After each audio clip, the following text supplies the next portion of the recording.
Well, what triggered this the most for you? Was there a heartbreaking moment? Was there an angry moment? What was the thing that led you on this particular path toward activism? Well, I think it was just a frustrating, angry moment last July when Alton Sterling and Philando Castile were shot back-to-back, and then you had the incident in Dallas. And it really, for me, was a culmination of just all the things that I've kind of witnessed in my life and have just walked and accepted it. And I was just tired of it, and I wanted to do something. I didn't know what that would be and what that meant. But I wanted to start to try, and that started with conversations with the police that led to a trip to D.C. And then going back to Capitol Hill, multiple speaking engagements. And as I learned more and more, I start to see how, what my role is and how I can help, and just continue to see where it takes me. Well, how did those conversations go between you and the police? Well, I mean, you have to be able to. One thing I always try to do is understand different perspectives. I know what I've seen and what I've witnessed, but I always try to, I know one thing I don't understand is being a police officer. So for one, I wanted to understand what are some of the challenges that they deal with to execute their jobs going into these communities. But I also wanted to bring a candid voice from the community to them and be able to listen as well as talk. And we kind of found some common ground in there that, you have really good officers out there that want to serve their communities, that want to do what's right, and that are doing that's right and need to be highlighted a bit more. But there are some bad apples, and those bad apples, oftentimes from a community standpoint, don't get held accountable. And that's because there are laws and policies that give them that protection, that give them that space to operate in ways that, as a citizen, I don't feel is fit.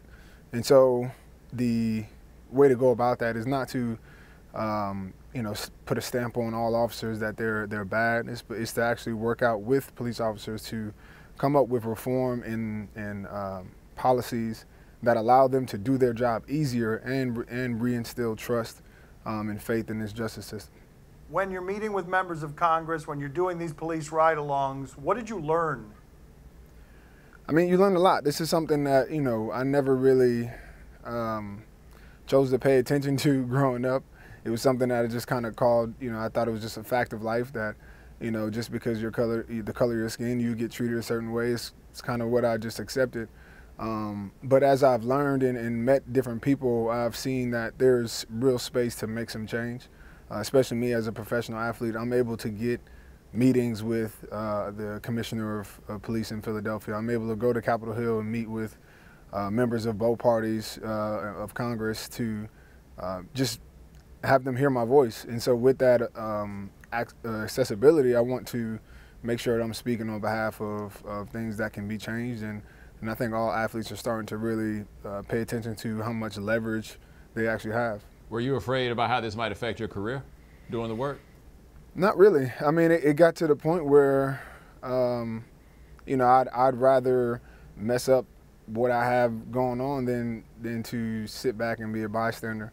But I don't think, and that's one thing I've learned too, is that this criminal justice reform is really not a controversial topic. If you go to Capitol Hill, you can talk to Democrats, Republicans, and you'll hear the same sentiment that, there needs to be reform, that our use of mandatory minimum sentencing, the fact that Pennsylvania puts more juveniles with life sentences without parole than any state in this country. And there's many things that have happened that are still in place that people will agree need to change, and it's really not controversial to say that. Malcolm, my father wants to lighten it up a little bit around here. What do you got, Papi? Hey, yes, Malcolm, what is the favorite thing you like to do with your father, Lee, when you spend time with him? With my father? Yeah. Me and my father, we enjoy cigars together. That's we'll right. hang out, get on the grill, have a cigar, we have a good time. Well, I like to smoke a big cigar with him, too. He's a big cigar smoker.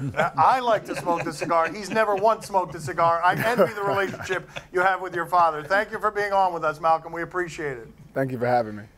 You like Cuban cigars? What do you I'm getting there. I'm getting there. Right. My father will send you some.